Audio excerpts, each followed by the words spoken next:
एक ख्याल ही तो मैं हूँ, मुझे याद रखना, नहीं तो 100 बहाने होंगे मुझे भूल जाने के। अजीब दास्तां है ये, कहाँ शुरू कहाँ ख़त्म।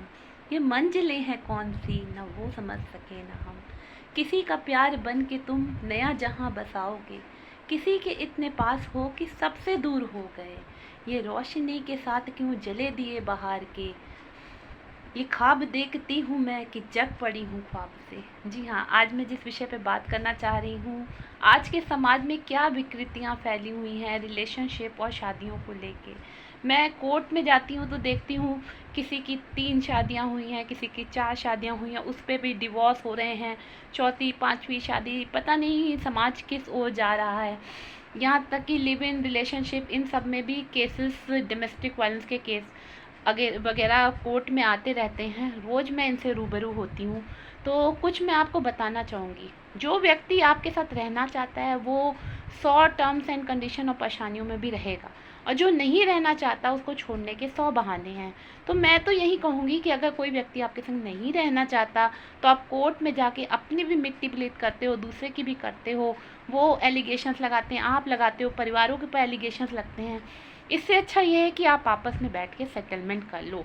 कोर्ट 2 तरह से फैसले सुनाती है, या तो आप खुद सेटलमेंट कर लो या आप कोर्ट में साल दर साल लड़ते रहो। और देखिए, फ़र्क उसको पड़ता है व्यक्ति को जो पछता रहा होता है, जो प्रॉब्लम में होता है। दूसरा व्यक्ति जो आपको छोड़ के दूसरी आगे बढ़ चुका है या शादी कर चुका है, अधिकतर केस ऐसे ही आ रहे हैं कि आप शादी करके दूसरी शादी में हो या लिव इन में हो और पहले के तरफ ध्यान नहीं दे रहे हो। तो ऐसे रिश्ते में रह के क्या फ़ायदा जो आपका ध्यान नहीं रखना चाहता, जो आपके ख्याल नहीं रखना चाहता है। इस रिश्ते से हट के आप अच्छे रिश्ते में जाइए। आप अगर उन्होंने कोई नया हमसफ़र ढूंढ लिया है तो आप भी ढूंढ लीजिए। उस रिश्ते में रह के कोई भी फ़ायदा नहीं है। तभी तो मैं कहती हूँ अजीब दास्तां है ये, कहाँ शुरू कहाँ ख़त्म। ये मंजिलें हैं कौन सी, न वो समझ सके न हम।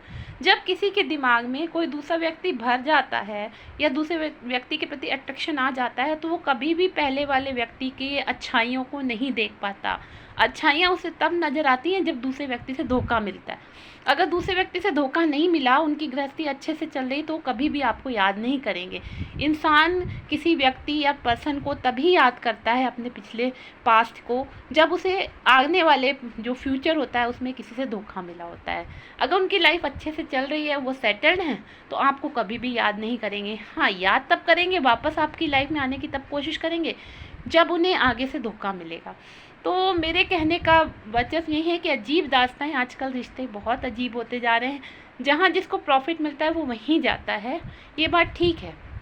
लेकिन फिर बाद में जब पछतावा होता है तो वापस आने की कोशिश करता है, नहीं तो और नए रिश्तों में बनता चला जाता है। तो समाज बहुत ही ज़्यादा अलग ढलग होता जा रहा है। ये कितना ही पुराना गाना था, इस मूवी में दिखाया गया था कि वहीदा रहमान जी थी, उनको दिखाया गया था कि उनके जो बॉयफ्रेंड की थी उसकी मैरिज हो जाती है शशि कला जी के साथ। बहुत ही ओल्ड मूवी का गाना है, बहुत ही अच्छा है। फिर भी जो उनके जो हस्बैंड होते हैं, जो उनके गर्ल बॉयफ्रेंड होते हैं, शादी करने के बाद भी उससे अट्रैक्ट रहते हैं। और उन वहीं जैसे सिलसिला वगैरह मूवी में दिखाया गया था। तो आपने अगर किसी व्यक्ति से शादी कर ली है, अच्छा है बुरा है, उसको सुधारने की कोशिश कीजिए। इसमें दिखाया गया कि उनकी वाइफ अच्छी नहीं थी तो वो दोबारा उसकी तरफ अट्रैक्ट हो रहे थे। लेकिन ये सब क्या पॉसिबल है रियल लाइफ में? रियल लाइफ में तो आप जिसके संग रह रहे हो उसी के संग निभाना पड़ता है। नहीं निभाएंगे तो डिवोर्स चलते हैं, 8-8 10-10 साल डिवोर्स के केस चलते हैं।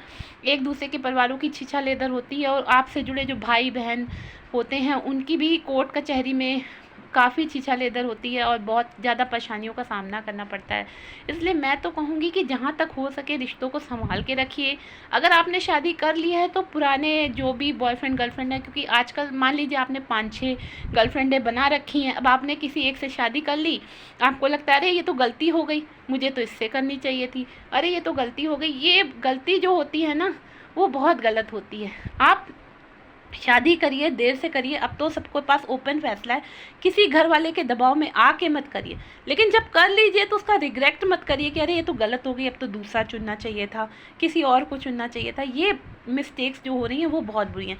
क्योंकि जब आप एक शादी से छूटते हो, दूसरी में जाते हो, दूसरी में भी सेटिस्फेक्शन नहीं मिलता, तीसरी में जाते हो, सेटिस्फेक्शन तो कहीं नहीं मिलना।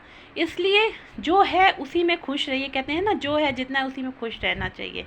बाकी तो अजीब दास्तां है ये, कहाँ शुरू कहाँ ख़त्म, ये कहीं ख़त्म नहीं होनी। ये मंजिलें हैं कौन सी, न वो समझ सके न हम।